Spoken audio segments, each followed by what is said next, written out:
Hey guys, Dokusei Toxic Wolf here, back with something different.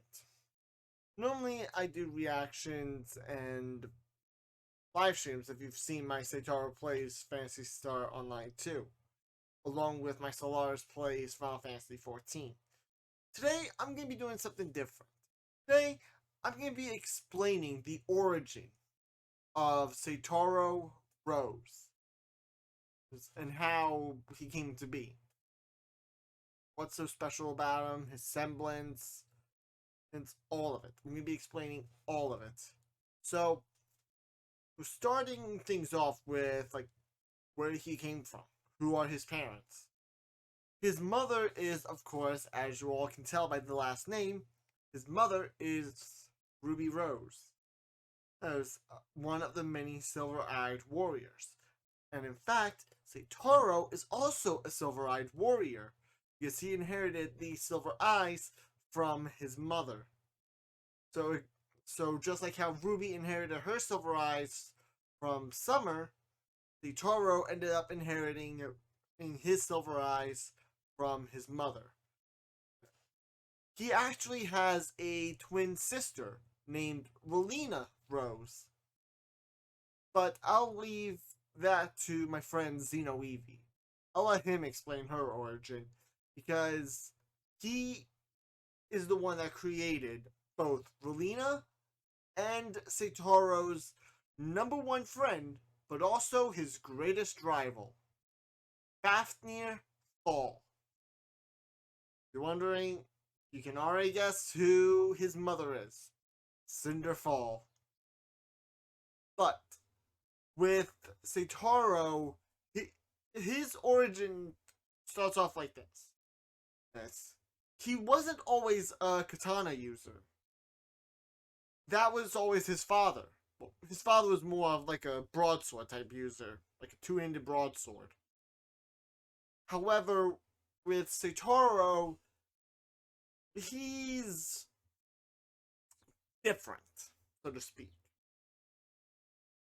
Because you see, in the story which me and my bro Zeno Evie created, well, not really created, but we're working on, because we've had like so many iterations of it. Pretty much, Seitaro was born with one slight difference, and that would be his right arm. Like how Nero has the Devil Bringer, Seitaro has this thing called the Wolf Bringer, and how that works is it's actually a curse placed upon the Frostfang bloodline and since the original Beowulf, the one that's faced the primordial, the very first evil, the one being the one evil that even the two gods had feared. And it was Beowulf, the original Beowulf, of Frederick's literally his ancestor. And how it worked is Beowulf, the original Beowulf, had always married a belladonna, which explains Seitaro's daughter, Kuna Rose. But I'll explain that one later on. And actually, Kuna has a twin brother as well. Well, Virgil Rose. But I'll explain that one toward the end. So I guess you can say it's story time with Solaris. Well, not Solaris, but story time with Dokusei. Which I might be doing a lot more of. But anyway, though, as I was saying. So, as things were going on, and we all know that eventually Salem got cursed by the gods. But the thing is, though, the Frostfang bloodline had already been cursed by the original Beowulf to make sure that it was their duty, that it was always the firstborn of the Frostfang bloodline to always he's be born with the Wolfbringer. However, when it came to Frederick, he didn't have the Wolfbringer, so it actually skipped his generation. And when Frederick had Seitaro, when Frederick and Ruby had Seitaro and Rolina, Seitaro was born first by a few minutes, giving him the Wolfbringer and ensuring that he was the next in line to follow the curse. And the curse is that those that are born with the Wolfbringer must fight Salem. The Wolfbringer is pretty much like, I guess you could say, both a family heirloom, but also a family curse. It's with the Wolfbringer that Seitaro doesn't just have one semblance, but rather two. One semblance he inherited from his father, the Nordic wolf of ice, Fenrir, and his own semblance, Full Counter. Yes, I know what you're gonna be thinking. Which version of Full Counter? Physical, like Esterosa, or magical, like Meliodas? That's the thing, though. At first, Seitaro only has physical Full Counter. But as he trains and progresses with it, he evolves it.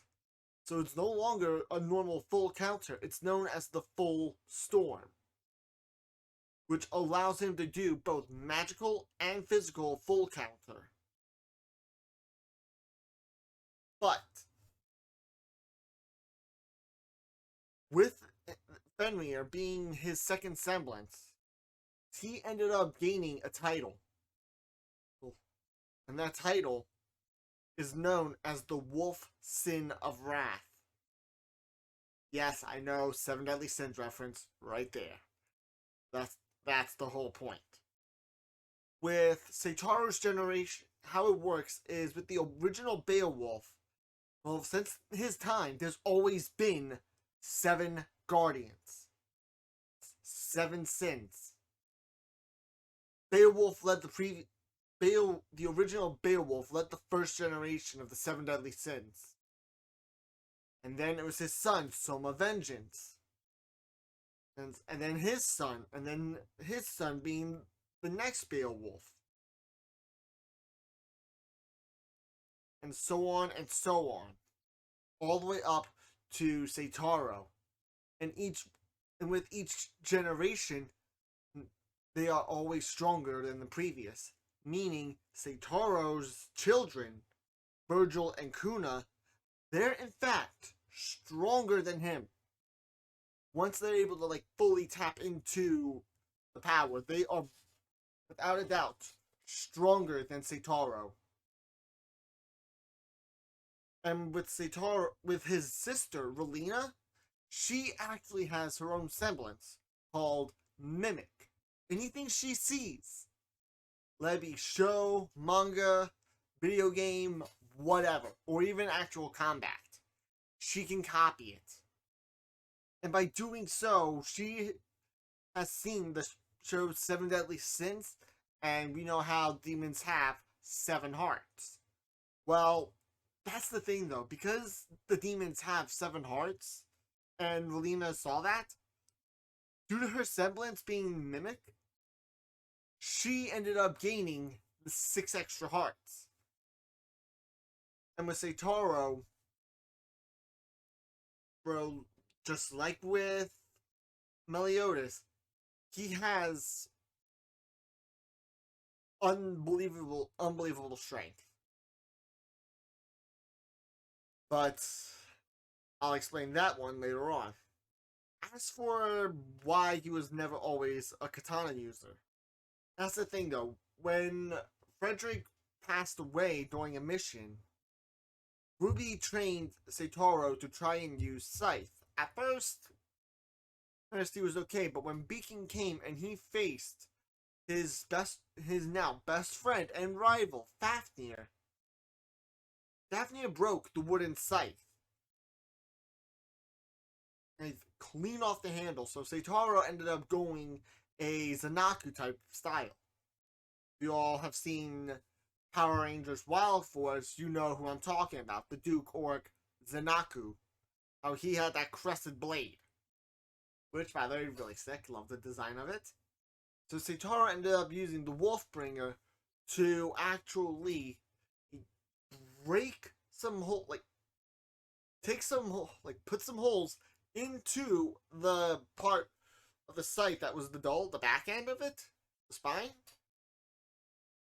And that's when it started. He actually started using katana. Ever since then, he's always gone through. Only time he's ever picked up like a different type of weapon was when Sabrina came into the picture. If you're wondering who Sabrina is, that is the ancestor of Ruby.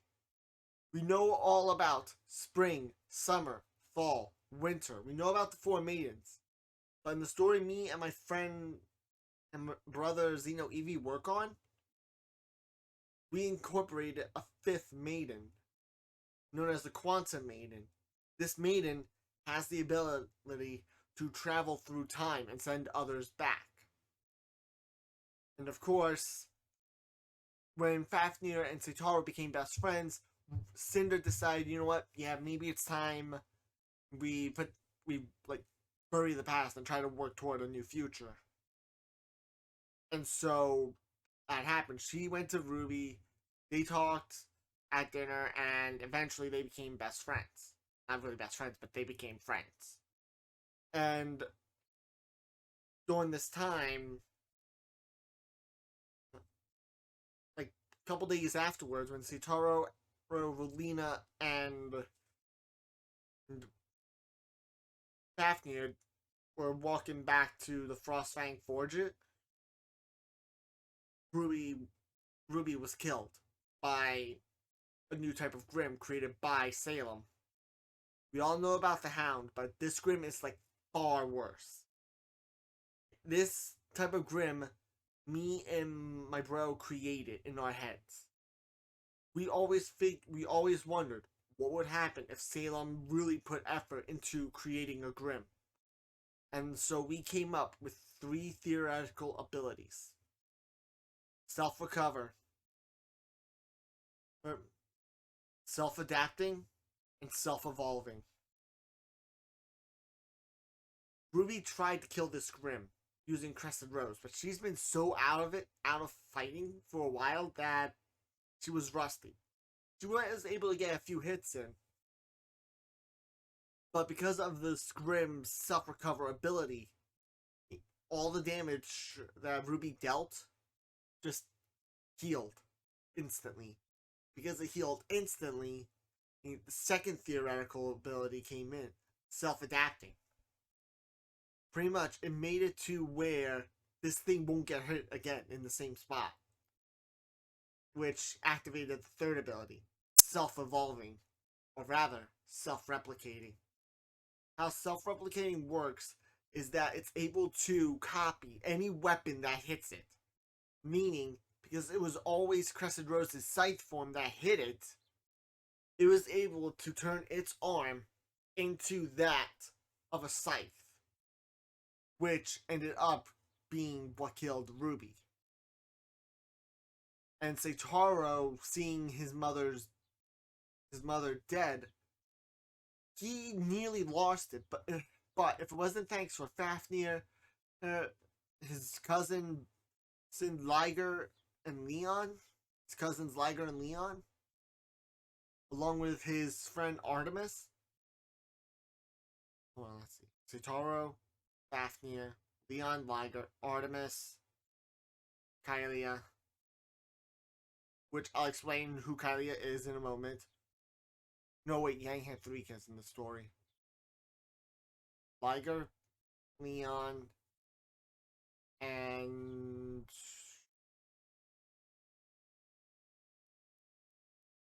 Alex? Yeah, I think it was Alex. To make 7. If it wasn't thanks for them, the Kingdom of Vale would have been nothing but a crater. Kind of like what happened with Meliodas. when he lost control. But because Seitaro was able to like keep his wrath in check, he ended up unlocking the assault mode. And that Grim that killed Ruby, Seitaro was able to kill instantly. Because his power had amplified 100-fold while being in the assault mode.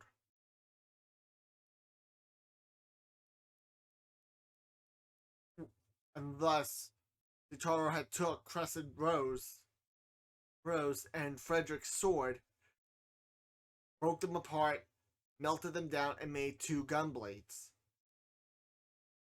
The Howling Rose and the Rose vent, like the Howling Rose and the Rose Vengeance or something like that. I forget what the other gunblade was named, but one was a pure black gunblade. He mixed if you guys are wondering how it looks, picture this. Alucard's cannons and the castle and the jackal mixed with Nero's blue rose and Squall's lion and Squall's revolver gunblade. Pretty much think for the gun part, think the 2 fusion of Alucard's guns mixed with blue rose. And the gunblade part, just take the blade off Squall's revolver and put it on the bottom. And these weapons had different forms. One of which was like the green gunblades. Next was when Seitaro decided to combine them together, he could turn them from like 2 separate gunblades into an actual sword, with the 2 gun barrels being down the middle of the sword. The third form was something he never thought he'd pick back up again. A scythe. Which I'm still kind of working on the design of. But anyway, when him and the 6 other Sins went back to the past to try and prevent and Ruby's death, they each took on different names. And so from there on, when Seitaro completed his mission, and he would go back to his time. But it really wasn't his time due to a lot of changes. One of which I know you're all gonna be happy about this. One of the changes we decided to do was that Pyrrha didn't need to die. So we ended up having Seitaro make an ice copy, and that ice copy took the hit. And he made it to where the ice copy looked identical to Pyrrha. So Ruby would still activate her silver eyes.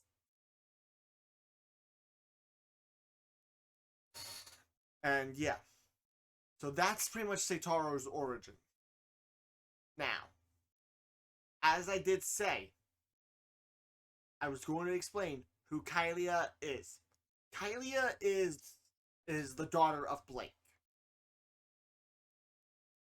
So you know that Blake and Ruby had always kept Seitaro and Kylia together. They've always been hanging out. And the original Beowulf had always married, the Frostfang members had always married a belladonna, except for Soma, the Next Generation Beowulf, and Frederick.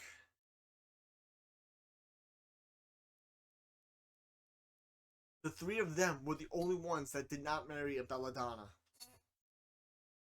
But like I said, as time progressed, the bloodlines got diluted, so there's nearly no traces left. But Kylia is the mother of Seitaro's twins, Virgil and Kuna. she inherited her mother's semblance, that of being the like copying, the shadow copies.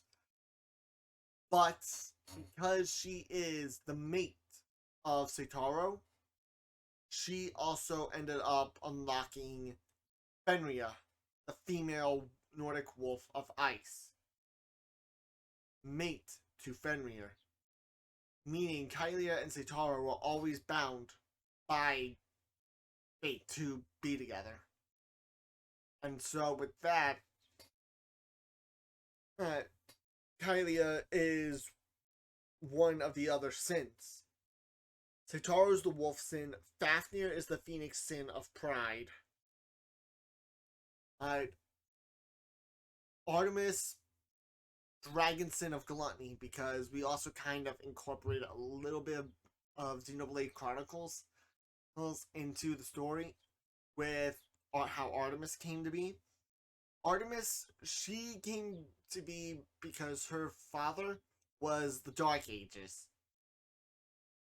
And her aunt, wanting to keep the balance between of light and dark, ended up merging with her.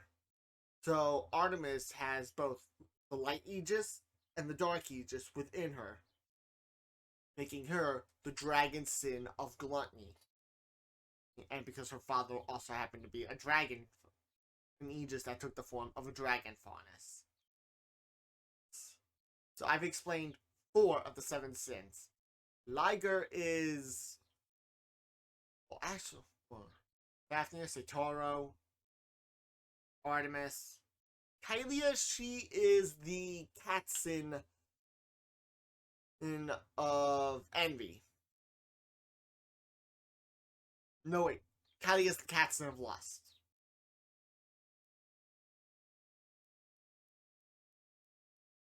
Liger, being Yang's youngest, ended up inheriting her fighting style, being hand-to-hand combat.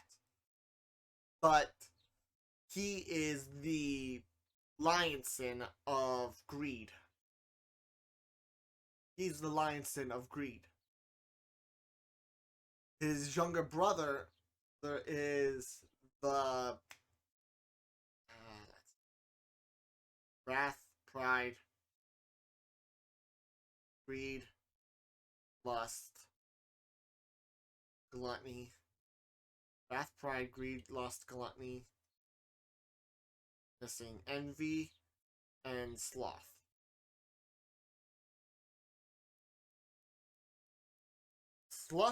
Envy and sloth were Yang's other 2 kids.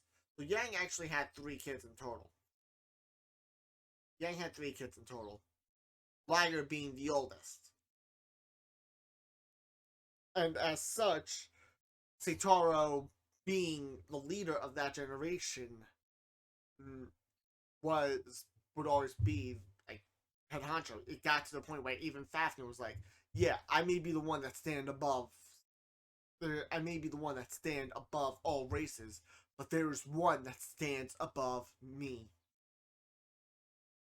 So Fafnir actually had respect for Seitaro because he knew Seitaro was stronger. It got to the point where Fafnir actually ended up developing a way to counter the full counter, which is the Phoenician counter. But, yeah. So you pretty much all can understand this. And funny enough, there was actually a fake sin in among them. Eric Black, son of Emerald and Mercury. He ended up dating Lena for a little while, but when Eric broke Lena's heart and tried to overthrow Seitaro, yeah, let's just say Emerald and Mercury were kind of glad that he was away because he was no longer around. Because that just made things a lot more easier for them. But yeah, this has been Storytime with Dokusei, and that's the origin of Seitaro, along with Kylia and the 7 Deadly Sins of like my story of mine and my bro Xeno Eevee's story. So yeah, I'll talk to you all in the next video. I'll let my outro do its thing.